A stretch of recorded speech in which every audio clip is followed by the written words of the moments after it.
Um pouquinho mais da vida e ministério de Jeremias.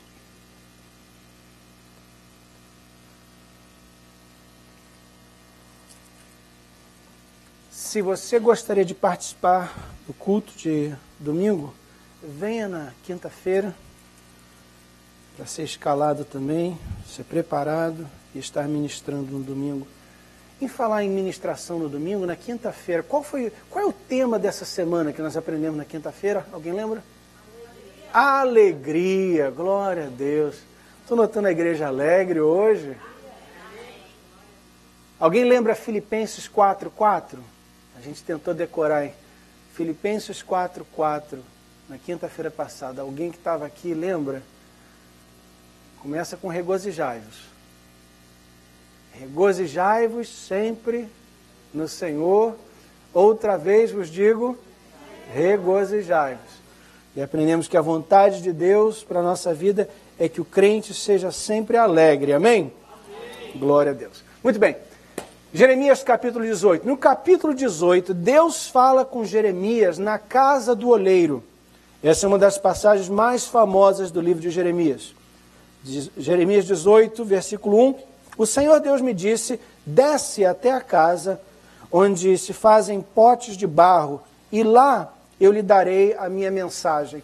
Rapidamente, um breve comentário sobre esse princípio do capítulo.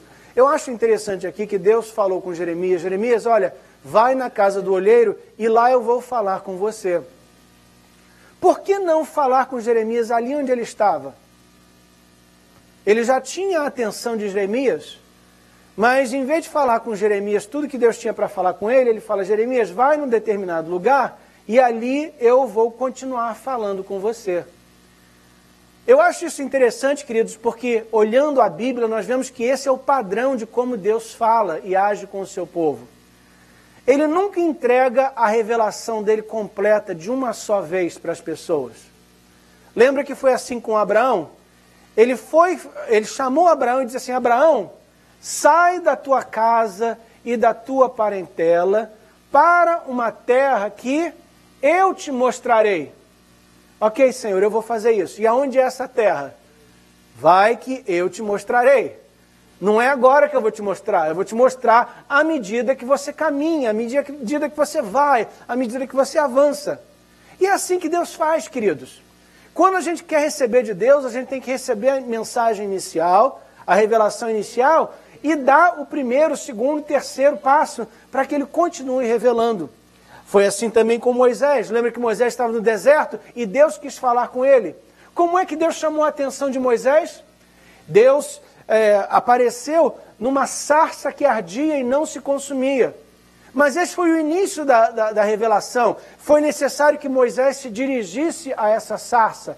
E à medida que ele se aproximou da sarça, Deus falou com ele, tira a sandália dos teus pés, porque o lugar onde você pisa é santo. E ele tirou a sandália, e aí ele começou a se aproximar da sarça. E aí Deus se revelou como grande eu sou para Moisés. Se Moisés tivesse visto a sarça ardendo e virasse as costas e fosse no caminho dele, ele nunca teria recebido o resto da revelação. Foi assim também com Saul. Lembra de Saul? Samuel. Samuel capítulo 1. A Bíblia diz que ele acordou de madrugada com uma chamada de Deus. Samuel, Samuel. E ele acordou e foi falar com o sacerdote. Eli, que queres? E ele falou, não fui eu que te chamei.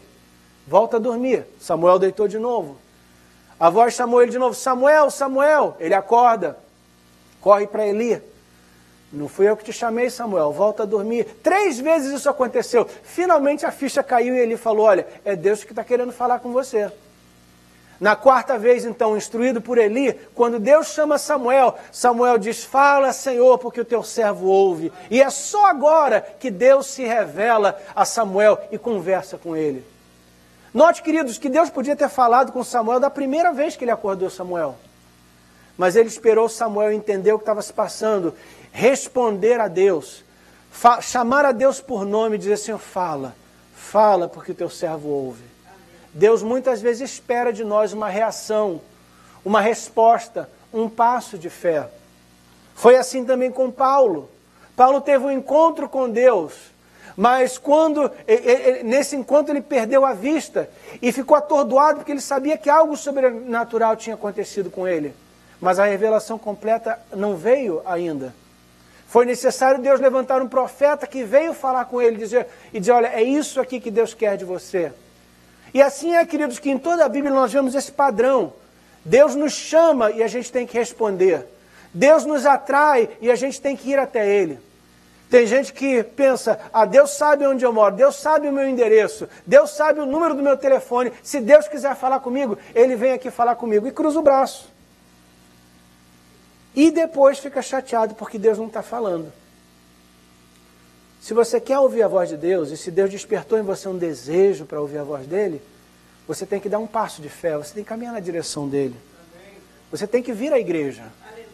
Você tem que acordar de madrugada e orar. Você tem que vir à reunião de oração. Você tem que dar um passo na direção de Deus. A revelação inicia, mas você tem que acompanhar, você dá o próximo passo para que Deus te mostre e te diga o que Ele quer. E assim foi com Jeremias. Jeremias, eu quero falar contigo perfeitamente, Senhor, eis-me aqui. Mas não aqui, eu quero que você vá até a casa do oleiro. Se Jeremias não tivesse ido na casa do oleiro, ele não teria recebido a mensagem que Deus tinha para ele. Mas graças a Deus que ele foi. Amém, irmãos? A Bíblia diz ainda no versículo 3, então eu fui e encontrei o oleiro trabalhando com o barro sobre a roda de madeira. E quando o pote que o oleiro estava fazendo não ficava bom, ele pegava o barro e fazia outro conforme queria. Conforme queria. Note que é a vontade do oleiro que está sendo feita. Versículo 5. Aí o Senhor me disse, versículo 6, que é o versículo mais importante para nós essa manhã. Versículo 6. Será que eu não posso fazer com o povo de Israel o mesmo que o oleiro faz com o barro? Vocês estão nas minhas mãos, assim como o barro está nas mãos do olheiro. Sou eu, o Senhor, quem está falando. Que frase bonita. Vocês estão nas minhas mãos, assim como o barro está nas mãos do oleiro. Quantos aceitam isso como uma realidade na sua vida? Digam amém. Eu e você estamos na mão de Deus, como barro na mão do olheiro. E Ele está formando o vaso que Ele quer, segundo a vontade e o projeto dEle. Deus é o olheiro e nós somos o barro em suas mãos. Capítulo 19. No capítulo 19 encontramos um outro vaso, mas é um vaso diferente. É um vaso diferente. No capítulo 19, versículo 1, a Bíblia diz assim, o Senhor Deus me disse, falando com Jeremias, que fosse comprar um pote de barro. Disse que levasse comigo algumas autoridades do povo e alguns sacerdotes mais velhos e fosse ao vale de Ben-Inom, na entrada do portão dos cacos. Ali eu devia anunciar em voz bem alta a mensagem que Jeová ia me dar. E Deus me mandou dizer o seguinte, versículo 10. Então o Senhor me mandou quebrar o pote na frente dos homens que haviam ido comigo. E mandou dizer-lhes que o Senhor Todo-Poderoso tinha dito o seguinte, como se quebra um pote, e ele não pode mais ser consertado, assim eu quebrarei este povo e esta cidade. Temos aqui um segundo vaso, mas ao contrário do vaso de barro do capítulo 18, este vaso não podia mais ser corrigido. Esse vaso não aceitava correção, não aceitava instrução, não aceitava repreensão, não aceitava discipulado e menos ainda disciplina. E por causa disso, versículo 10, este vaso foi quebrado. Então o Senhor me mandou quebrar o pote. Final do versículo 11, assim eu quebrarei este povo e esta cidade. Por que este vaso teve que ser quebrado? Porque esse vaso estava duro, seco, rebelde. Ele já não podia ser moldado segundo a vontade do oleiro. Queridos, os vasos daquela época eram o equivalente da nossa geladeira. Naquela época, esses vasos eram usados para proteger e preservar as coisas. Óleo era protegido, carregado e preservado em vasos de barro. Às vezes, vinho também, apesar de que vinho eles preferiam guardar em vasos, em sacos feitos com pele de animais, odres. Mas às vezes até vinho era armazenado aí. Grão, trigo, era armazenado em vasos de barro. Óleo era preservado, carregado, armazenado em vasos de barro. Olha para esse vaso na tela. Será que esse vaso pode ser usado para armazenar alguma coisa? Será que você pode carregar, guardar água nesse vaso? Guardar trigo? Guardar óleo? Guardar vinho? Não. Esse vaso se tornou inútil. Inútil. Esse vaso se tornou inútil porque ele não podia ser moldado. E ele foi quebrado. Infelizmente, queridos, e eu falo isso com tristeza no coração, o reino de Deus e as igrejas em todo o mundo estão cheias de vasos inúteis. Vasos inúteis por estarem quebrados. Vasos que não podem ser usados para os projetos de Deus, porque eles estão quebrados. Eu não quero dizer com isso que esses vasos não estão salvos, porque a salvação é pela graça, a salvação é baseada na fé em Deus, a salvação é baseada na obra de Cristo no Calvário. Mas é possível ser salvo e inútil, infelizmente. A igreja está cheia de gente salva, mas ministerialmente inútil. E são inúteis porque, apesar de salvos, são rebeldes. São duros. O que a Bíblia diz de dura cerviz. São incapazes de receberem discipulado ou disciplina. E por isso se tornam incapazes de serem usados na obra do Senhor. E ficam quebrados. E eu costumo dizer que as pessoas feridas ferem, as pessoas machucadas machucam. Esse vaso quebrado, não só ele é inútil, mas ele também machuca, porque ele está cheio de cacos. E quando uma pessoa toca nesse caco, se fere, se corta, porque esse vaso quebrado não só não pode ser usado, ele agora passa a se tornar uma ferramenta que o inimigo usa para ferir outros. Pessoas machucadas machucam outros. Pessoas quebradas quebram. E assim acontece. E a tristeza é, queridos, e eu digo isso sem estar apontando o dedo nem jogando pedra. Porque o meu trabalho não é esse. Como pastor, o meu trabalho é ajudar esse vaso quebrado a ser restaurado. A nossa igreja crê em restauração. A nossa igreja crê nas segundas chances. Deus é o Deus da segunda chance. Um dos versículos mais profundos e mais bonitos da Bíblia, a meu ver, é Jonas capítulo 3, versículo 1. Em Jonas 1, Deus fala com Jonas. Em Jonas 2, Jonas sai correndo da chamada e é quebrado. Em Jonas 3, Deus restaura Jonas.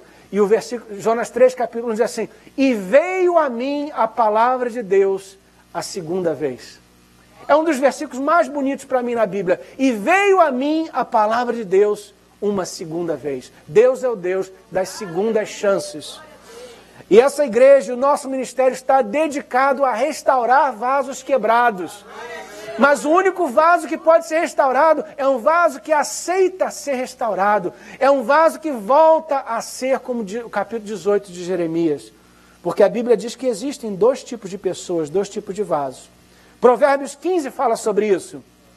Provérbios 15, versículo 31 e 32 diz assim: aquele que aceita a repreensão justa andará na companhia dos sábios.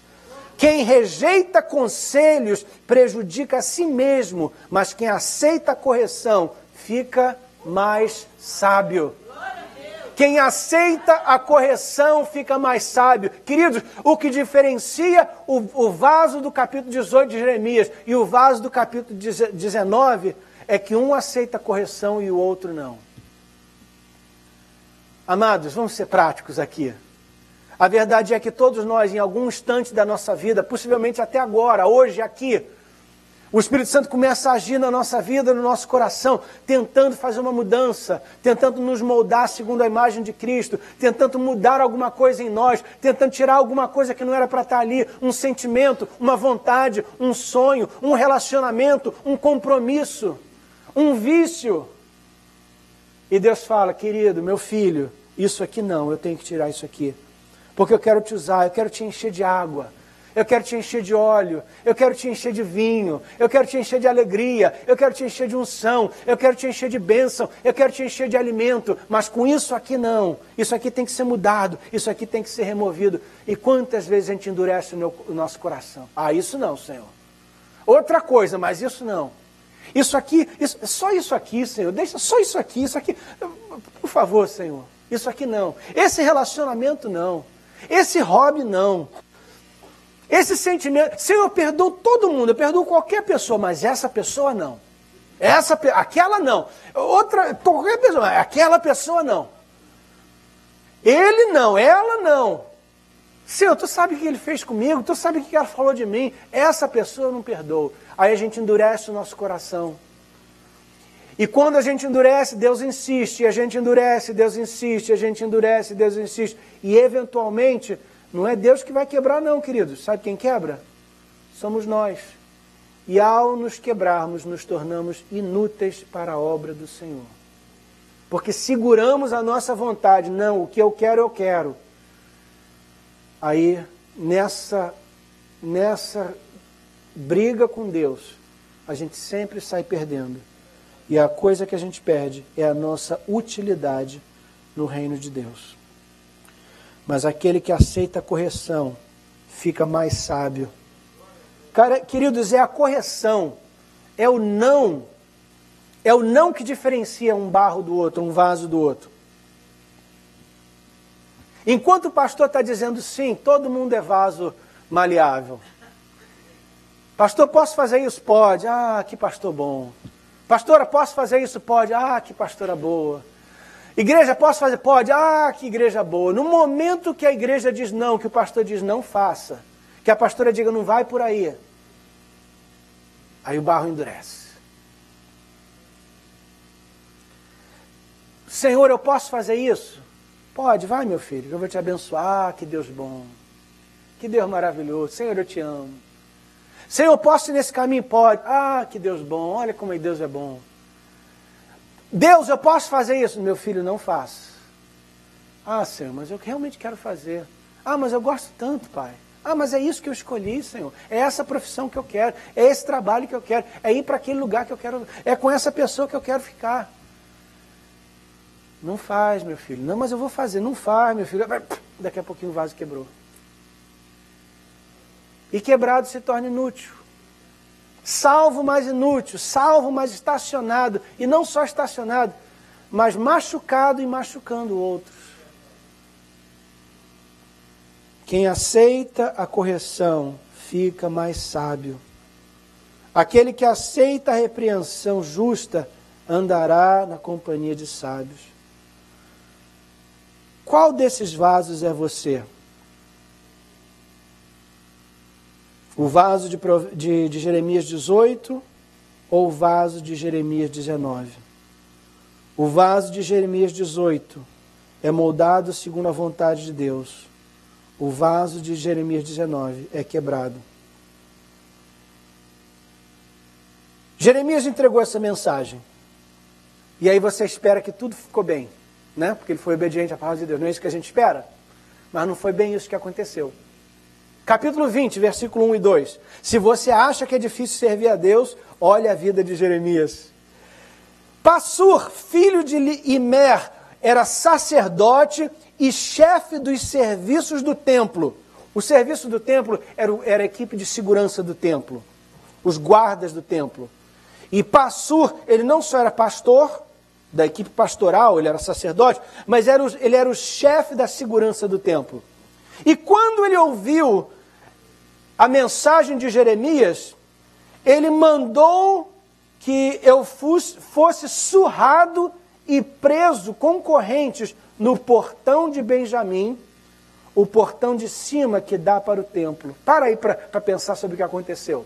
Jeremias, em obediência à palavra de Deus, pregou a mensagem de Jeremias 18, pregou a mensagem de Jeremias 19, e em vez de ser bem recebido por ter entregue a palavra de Deus, ele foi recebido com uma surra. O chefe da segurança do templo mandou os capangas dele ir lá dar uma surra em Jeremias. Imagina só, queridos, o profeta levou uma surra. E não só isso, ele foi jogado na cadeia, ele foi preso. E ali da cadeia, talvez com o nariz sangrando, com o olho talvez inchado, depois daquela surra que ele tinha levado, ele tem uma conversa com Deus. E eu amo a sinceridade de Jeremias, as conversas que ele tinha com Deus, porque ele era bem sincero com Deus. Ele tinha confiança que Deus era grande o suficiente para ouvir a lamentação do coração dele. Então no versículo 7 ele fala uma coisa, ele abre o coração com Deus, ele fala uma coisa que ele estava sentindo e que talvez você já tenha sentido, mas nunca teve coragem de falar para Deus. Mas Jeremias falou. Versículo 7, ó Senhor Deus, tu me enganaste. Senhor, eu fui ludibriado. Lembra no capítulo 1, quando tu conversaste comigo, o que tu disseste para mim? Tu disseste que eu seria um profeta para as nações. E de fato eu profetizei para a Síria, para a Babilônia, para o Egito, para Judá, para Israel. Mas tu também disseste que tu me firmarias e me protegerias e que eles não me venceriam. Que a oposição não me venceria. Senhor, eu estou aqui na cadeia com o olho inchado, com o nariz sangrando. Como é que pode isso, Senhor? Eu fui enganado. Eu fui enganado. Tu és mais forte do que eu e me dominaste. Todos zombam de mim, caçoando o dia inteiro. Cada vez que eu falo, tenho que gritar e anunciar violência, destruição. Ó Senhor, eles me desprezam e zombam de mim o tempo todo, porque eu anuncio a tua mensagem. Senhor, eu fui enganado. E eu estou chateado. E eu desisto. Eu desisto. Próximo versículo, versículo 9. Senhor, não desisto não. Não desisto não. Porque quando eu penso em desistir, quando eu digo para mim mesmo, vou esquecer de Jeová e não mais falarei em seu nome, então a tua mensagem fica presa dentro de mim e queima como fogo no meu coração. Estou cansado de guardá-la e não posso mais aguentar. Versículo 7 e 8, ele diz, Senhor, eu fui enganado, eu desisto. Versículo 9, não, brincadeira, Senhor, não desisto não. Eu não desisto porque eu não posso desistir. Eu não desisto porque eu sei que a tua mensagem é verdade e ela queima no meu coração, eu não consigo me conter. Eu não desisto, Senhor, porque a tua mensagem é um fogo que arde dentro de mim. A minha paixão por ti arde, e mesmo quando eu penso, não vou mais orar, não vou mais jejuar, não vou mais à igreja, não vou mais ler a Bíblia, não vou mais trabalhar para o Senhor, eu não consigo. Eu não consigo. Eu até tento, mas não consigo. A tua mensagem fica presa dentro de mim e queima como fogo no meu coração. Estou cansado de guardá-lo e não posso mais aguentar. Não posso mais aguentar. Queridos, é aqui que a gente sabe quem realmente é chamado, quem realmente teve uma experiência com Deus, quem realmente nasceu de novo. Quando você nasce de novo, quando você tem um encontro com Deus, aconteça o que acontecer, venha o que vier, você pode ficar chateado, você pode ficar aperreado, você pode até querer desistir, mas você não consegue, porque algo dentro de você te puxa, algo dentro de você te chama, algo dentro de você te atrai a Deus e a sua obra. Você até tenta, mas não consegue.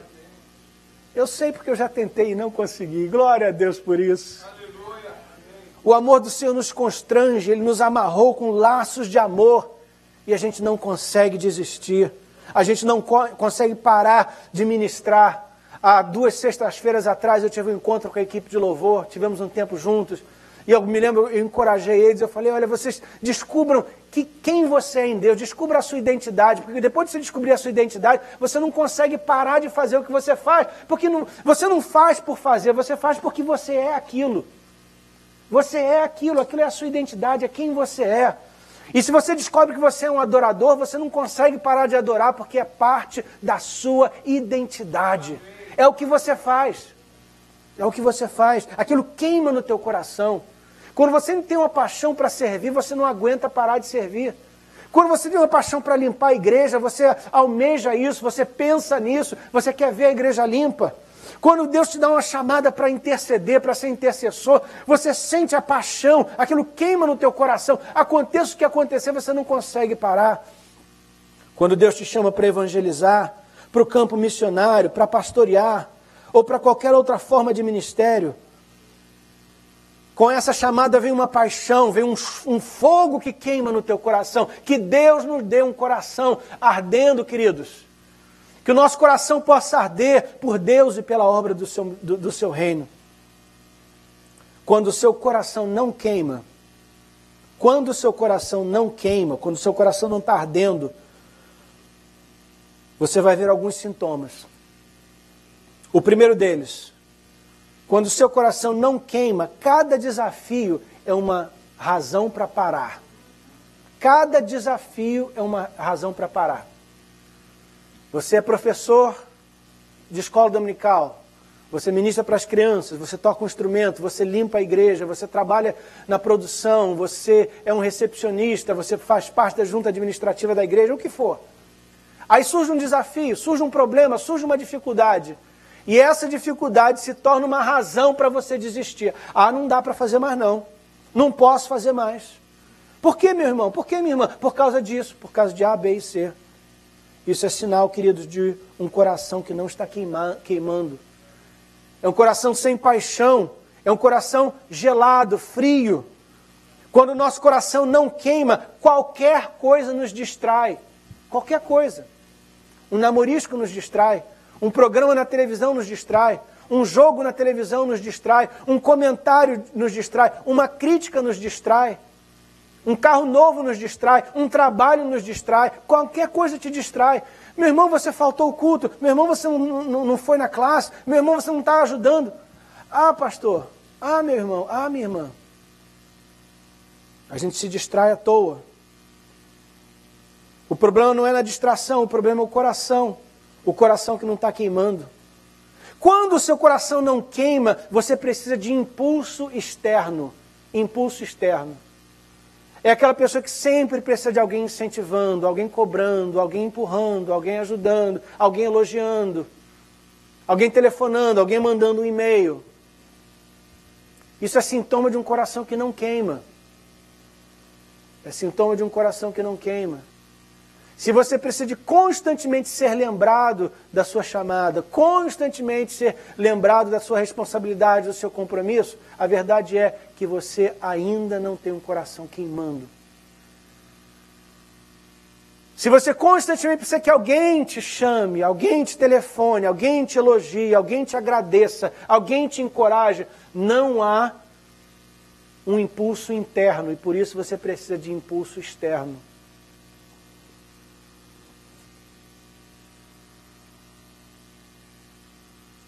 Quando o seu coração não queima, o seu coração fica adormecido. O Espírito Santo se move e você não sente. Deus fala e você não ouve. É um coração gelado, adormecido. E no final das contas, quando o seu coração não queima, você desiste. Você desiste. Você desiste. Quantas pessoas desistem da sua chamada, do seu ministério, da sua unção, porque o seu coração não queima. Mas eu quero falar daqueles que têm um coração queimando. É com você que eu quero falar. Você sabe quem você é, Deus sabe quem você é, e é com você que eu quero falar. Porque quando o seu coração queima, os sintomas são outros, o sinal disso é outro. A pessoa que, como Jeremias, tem um coração queimando de paixão, queimando de unção, queimando de presença de Deus, quando o seu coração queima, um desafio é uma razão para crescer. Surge um desafio e você vê nisso uma oportunidade. Opa, eu vou fazer uma coisa que eu nunca fiz antes. Eu vou aprender uma coisa que eu nunca soube antes. Eu vou a um novo patamar na esfera espiritual. Eu vou alcançar algo novo, algo fresco da parte de Deus. Porque esse desafio significa que eu vou alcançar algo novo e diferente. Essa é uma oportunidade para mim crescer. Eu nunca lidei com essa situação antes, mas vou lidar com ela agora. E com isso eu vou crescer. Eu já lutei contra um leão e contra um urso, mas eu nunca lutei contra um gigante. Hoje eu vou aprender como derrotar um gigante. Quando você tem um coração queimando, você vê o desafio como uma oportunidade de fazer algo que você nunca fez antes. Em vez de se tornar uma razão para desistir, é uma razão para você crescer. Quando o seu coração queima, as distrações fazem com que você se concentre, não se distraia. A pessoa que se distrai é porque o coração não está queimando. Quando o seu coração queima, você consegue desligar as distrações e focalizar naquilo que você tem que fazer. O apóstolo Paulo disse, uma coisa faço, eu prossigo para o alvo. Esquecendo as coisas que ficam para trás, eu prossigo para o alvo. Eu fui chamado para isso e eu faço isso. Por isso que no final da vida dele, ele pode dizer assim, combati o bom combate, terminei a carreira, guardei a fé.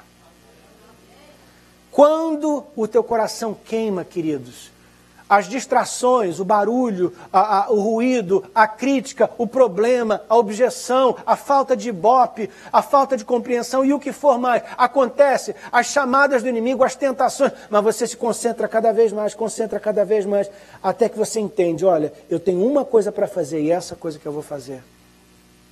Quando o seu coração queima, você tem um impulso interno.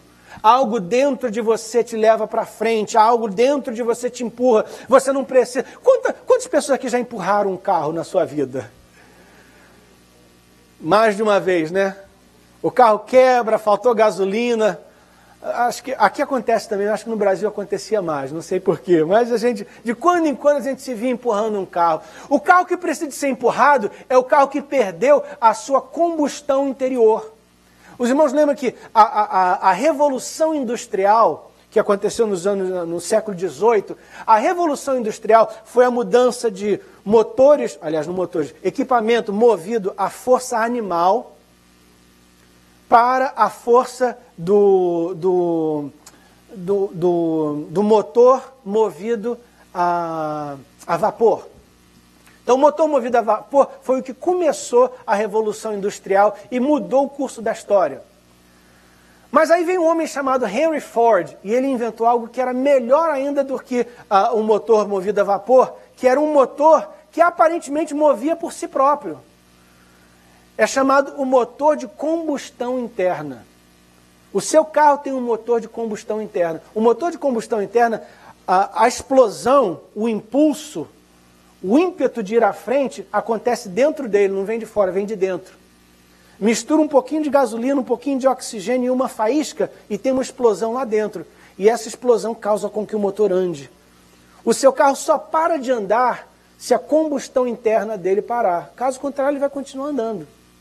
O crente que tem essa combustão interna também, esse motor do Henry Ford dentro dele, na tempestade, na chuva, no problema, subindo a ladeira ou descendo a ladeira. Às vezes ele vai mais rápido, às vezes ele vai mais devagar, mas ele não para de ir. Porque a combustão interna dele mantém ele indo. Algo dentro dele está queimando. Às vezes ele quer parar, mas ele não pode. Dentro de mim tem um fogo queimando, tem um fogo. Eu não posso parar de orar. Eu não posso parar de ler a Bíblia. Eu não posso parar de dizimar. Eu não posso parar de evangelizar. Eu não posso parar de orar pelos enfermos. Eu não posso parar de me pelos perdidos, eu não posso parar de me interessar por missões, eu não posso parar de me estar envolvido na igreja, eu não posso parar de servir. Porque essa pessoa tem impulso interno. Quando o coração esfria, esse impulso interno vai embora. Aí a pessoa precisa de ser empurrada. E dá um trabalho, queridos, dá um trabalho empurrar. Se você tem que empurrar o professor de escola dominical, é difícil. Mais cedo ou mais tarde, tanto ele quanto você cansa. Quando o pastor ou a pastora tem que empurrar a equipe de louvor, ou o recepcionista, ou o dizimista, ou o intercessor, mais cedo ou mais tarde, tanto você como o pastor, você vai cansar de ser empurrado e o pastor vai cansar de empurrar. O que nós precisamos é um coração queimando, um coração cheio de fogo, porque um coração que queima está apaixonado. Ontem eu estava conversando com uma pessoa que veio trabalhar aqui e ela disse assim, pastor, eu achei tão bonita essa expressão, falou assim, pastor, eu sou apaixonado por Deus.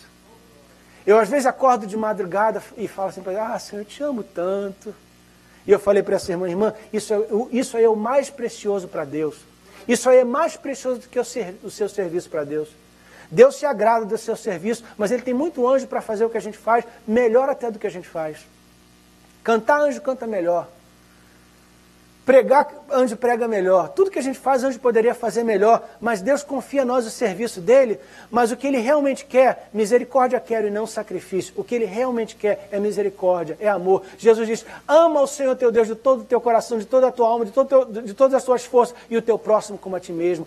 Deus quer um coração que queima, um coração apaixonado por Deus. Quando o nosso coração está apaixonado por Deus e queimando com o fogo de Deus, o louvor não é uma responsabilidade, não é uma obrigação, é um privilégio. Oração não é tarefa, é privilégio. Quando o seu coração queima, você luta e não desiste. Luta e não desiste. Jeremias tentou e não conseguiu desistir. Há anos atrás, nos anos 80, eu estava na faculdade, me preparando para o ministério. Eu estudei numa faculdade evangélica. A maioria das pessoas não estavam se preparando para o ministério, estudando outras matérias. As matérias mais populares eram psicologia, música e administração de empresas. Mas tinha um grupo de mais ou menos 25% dos estudantes estavam estudando teologia e se preparando para o ministério. Eu era um deles. E nós tínhamos o que era chamado de capela, um devocional, todo dia de manhã, de 8h30 às 9h15. E nesse culto, às vezes era o reitor da escola, às vezes eram os professores que ministravam, mas muitas vezes eram pessoas de fora, músicos, pastores, pregadores, missionários. E foi uma experiência muito boa, porque muita gente pôde investir na minha vida, ministrar, plantar coisas na minha vida. E eu me lembro de um determinado culto, onde um pregador veio, eu não lembro o nome dele, eu não lembro a mensagem que ele pregou, eu não lembro o versículo que ele leu, eu lembro uma frase somente que ele pregou naquele dia, porque me chocou, e ficou comigo desde os anos 80, já quase 30 anos. Ele falou assim, durante o decorrer da mensagem dele, ele falou assim, se você puder abandonar o ministério, abandone. O quê? Se você puder abandonar o ministério, abandone. Eu me lembro de ter pensado, mas como é que ele pode falar isso? Numa escola onde pelo menos 20% das pessoas estão se preparando no ministério? Em vez de incentivar a gente, ele está desanimando a gente. Ele falou, se você puder abandonar o ministério, abandone. Porque se você abandonar o ministério, você nunca foi chamado para o ministério, em primeiro lugar.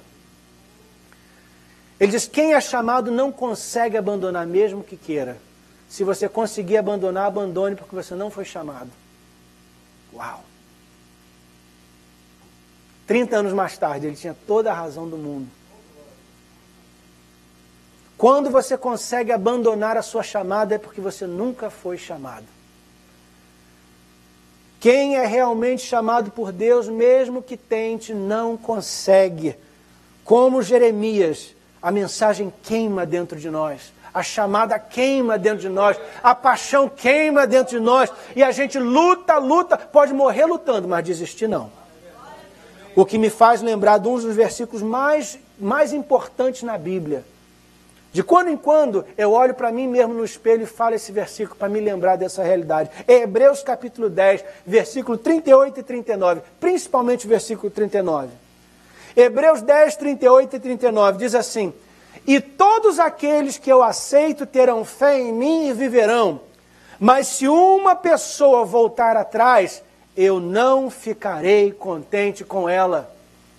Mas se alguém voltar para trás, eu não ficarei contente com ela. Jesus disse assim, se alguém põe a mão no arado e olha para trás, não é digno de mim. Se uma pessoa voltar atrás, eu não ficarei contente com ela. Diga isso comigo. Se uma pessoa voltar atrás, eu não ficarei contente com ela. Essa é a palavra de Jeová, queridos. É Deus que está falando aqui. Se alguém volta atrás, eu não tenho prazer nela. Versículo 39. E esse aqui é o versículo que eu gosto. Nós não somos gente que volta atrás e se perde. Pelo contrário, temos fé e somos salvos. Quantos dizem amém? De quando em quando eu me olho no espelho e repito essa frase: nós não somos gente que volta atrás. De quando em quando eu falo isso para mim mesmo: eu não sou das pessoas que voltam para trás. Eu estava conversando com as minhas filhas esses dias e eu falei: Carvalho não volta para trás. Carvalho não desiste. A gente luta, luta, luta. Pode até morrer lutando, mas não desistimos. Minhas filhas estão cansadas de ouvir isso. Falo com elas: olha, vocês fazem parte de uma família Macarrone Carvalho. Macarrone Carvalho não desiste. Macarrone Carvalho não volta as costas para a luta. Macarrone Carvalho luta, luta, luta, pode ficar cansado, pode chorar, pode sangrar, pode suar, mas não desiste. Não está no nosso DNA. Desistir não está no nosso DNA. Aonde eu aprendi isso? Eu aprendi isso em Hebreus 10:39. Nós não somos gente que volta para trás. Não somos. Não somos. E é importante que a gente se conscientize disso, repita isso, declare isso, profetize isso, decore isso e faça disso uma realidade na nossa vida. Eu não volto atrás, eu não desisto. Queridos, a armadura de Deus cobre todo o nosso corpo, com uma exceção. A armadura de Deus só não cobre as nossas costas. A palavra de Deus diz em Efésios capítulo 6 que nós somos revestidos da armadura de Deus, o capacete da salvação, o cinto da verdade, a couraça da justiça, os pés calçados com a preparação do Evangelho, a espada do Espírito, que é a palavra de Deus, o escudo da fé. Estamos todos armados, mas as nossas costas estão descobertas. Por quê? Porque nós não viramos as costas para o inimigo. A gente encara o inimigo. Sujeitai-vos a Deus, resisti ao diabo e ele fugirá de vós. A gente não foge não, é o diabo que foge da gente. A gente não volta atrás não, a gente insiste, a gente luta, a gente persiste e a gente vence. Maior é aquele que está em nós do que aquele que está no mundo. Se Deus é por nós, quem será contra nós? Nós não somos gente que volta atrás. Não somos. Obreiros, nós não somos gente que volta atrás. Dizimistas, nós não somos daqueles que voltam atrás. Ganhadores de alma, nós não somos daqueles que voltam atrás. Pregadores, nós não somos daqueles que voltam para trás. Missionários, nós não somos daqueles que voltam para trás. Não voltamos atrás. Pomos a mão no arado e não olhamos para trás. Quem olha para trás é a mulher de Ló e ela se tornou uma estátua de sal. E na estrada que vai ao céu tem muita estátua de sal. Pessoas que olharam para trás. Mas não nós. Não nós. Nós não somos gente que volta atrás. Diga comigo, nós não somos gente que volta atrás. Mais uma vez, nós não somos gente que volta atrás. Não voltamos atrás no nosso trabalho, não voltamos atrás na nossa família, não voltamos atrás na nossa igreja, não voltamos atrás no nosso ministério, porque nós não somos gente que volta atrás. Aí Deus falou para Jeremias assim, Jeremias 29:11, que bom que você não volta atrás, Jeremias. Que bom que você não volta atrás, Jeremias, porque eu conheço os planos que eu tenho para você. Planos de prosperidade e não desgraça, e um futuro cheio de esperança. Sou eu, Jeová, quem está falando. Jeremias, é bom mesmo você não voltar atrás, porque o melhor que eu tenho para você ainda está por vir. Eu conheço os planos que eu tenho para você, Jeremias, e é coisa boa. Eu quero te prosperar, eu quero te dar graça, eu quero te dar um futuro cheio de esperança. Você fez muito bem, Jeremias, em escolher não voltar atrás, porque o melhor de mim ainda está por vir. E Deus tem o melhor para nós, queridos. Os nossos melhores dias estão para frente, não para trás. Não volte para trás. O melhor do nosso ministério, o melhor da nossa vida, o tempo mais frutífero da nossa vida está à nossa frente, não atrás. O melhor do nosso casamento, o melhor da nossa família, o melhor do nosso trabalho está à frente, não atrás. Olha para frente, olha para frente. Eu encerro então com 3 rápidas perguntas. A primeira delas, que tipo de vaso você é? Que tipo de vaso você é? Maleável ou duro? discípulo ou rebelde? Segunda pergunta, que tipo de coração você tem? Que tipo de coração você tem? Coração queimando, cheio de fogo, ou coração gelado? Que tipo de coração você é? E por último, que tipo de pessoa você é? Que tipo de pessoa você é? O vencedor que luta e conquista, ou aquele que volta para trás e desiste? Que Deus nos faça como o vaso de Jeremias 18, maleável. Que Deus nos dê um coração que queima. E que Deus nos faça conquistadores e mais do que vencedores. Põe-se de pé comigo. Feche os seus olhos e ouça esse próximo hino que será tocado agora. E nesse hino eu quero que você pense nas palavras desse hino.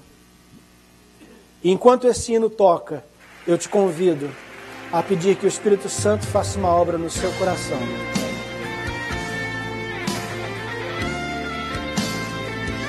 Se você conhece a letra desse corinho, desse hino, você pode cantar em voz alta também.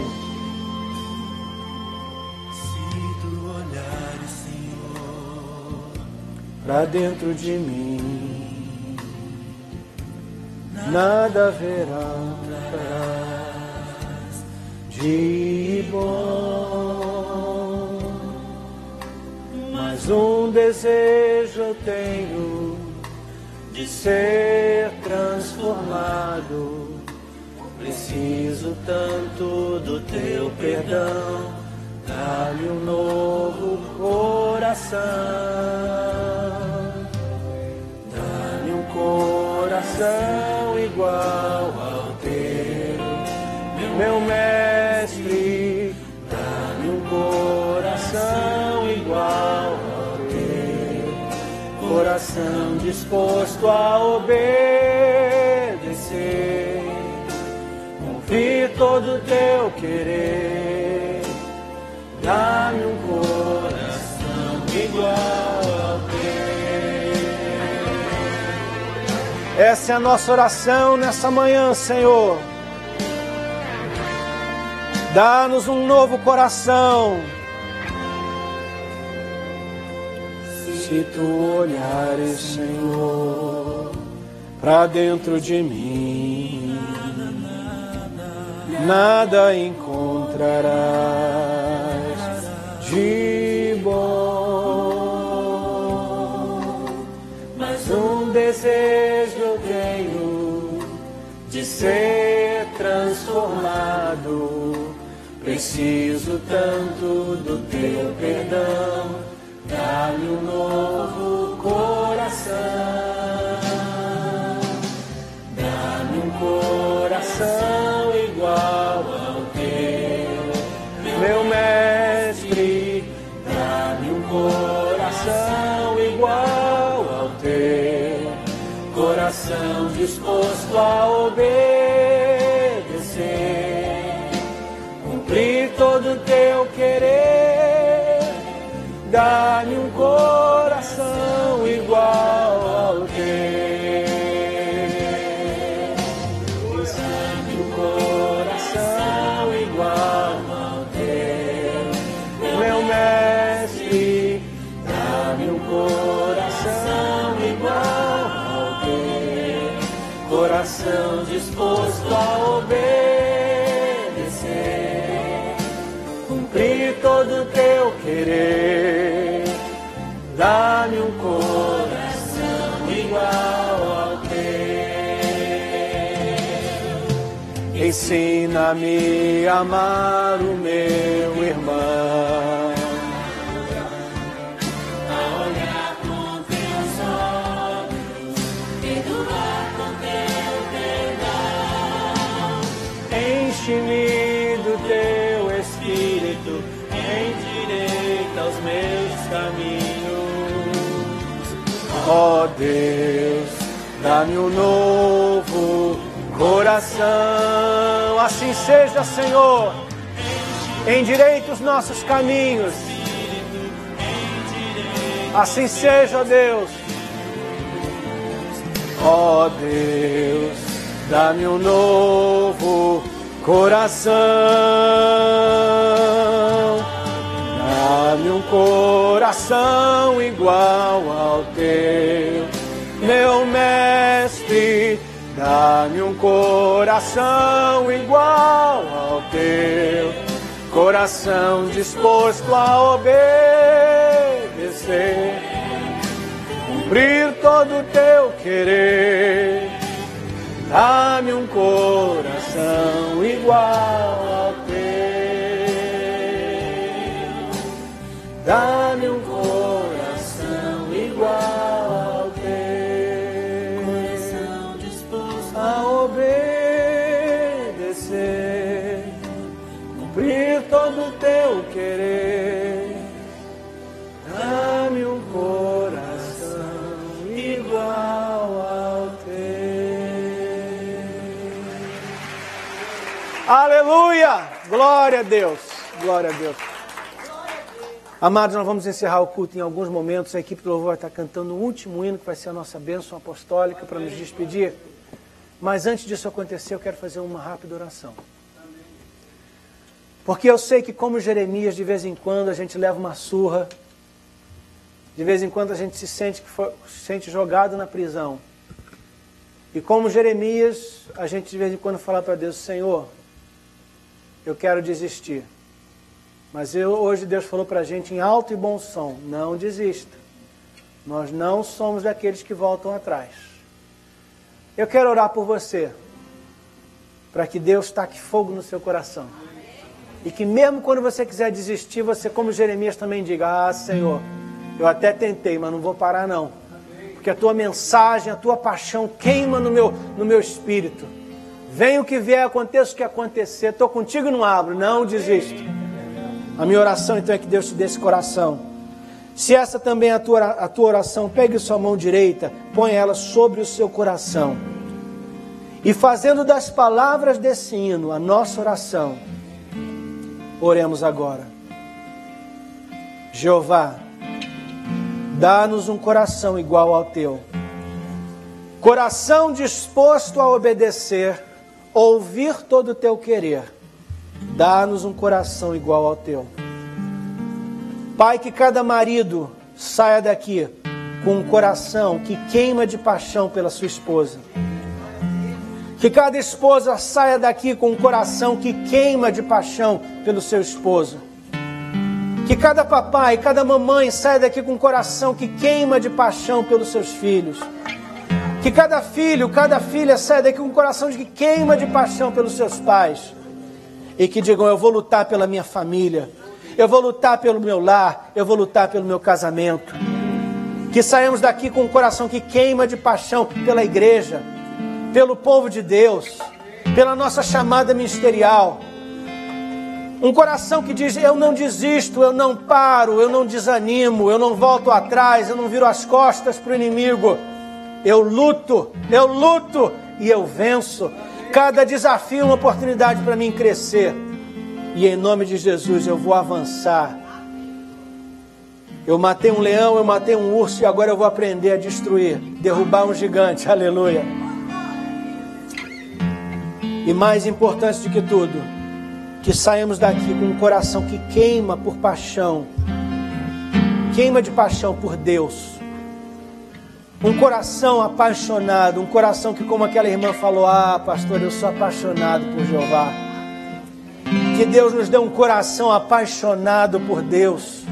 Um coração que nos leva ao joelho para orar porque nós somos apaixonados por Deus. Um coração que nos traz de volta para ler a palavra de Deus e estudar a Bíblia porque nós somos apaixonados por Jeová, porque queremos ouvir a voz de Jeová. Um coração que nos traz voluntariamente à igreja. Um coração como o do salmista, que diz: alegrei-me quando me disseram: vamos à casa do Senhor. Porque é um coração apaixonado por Jeová, pelo povo de Deus e pela igreja. Dá-nos um coração igual ao teu, Senhor. Dá-nos um coração que queima com paixão por ti. Um coração apaixonado por Jeová. Essa é a nossa oração que fazemos em nome de Jesus. E que toda a igreja diga: amém. Jesus te ama, seus pastores lhes amam. Tenha uma excelente semana e a paz do Senhor.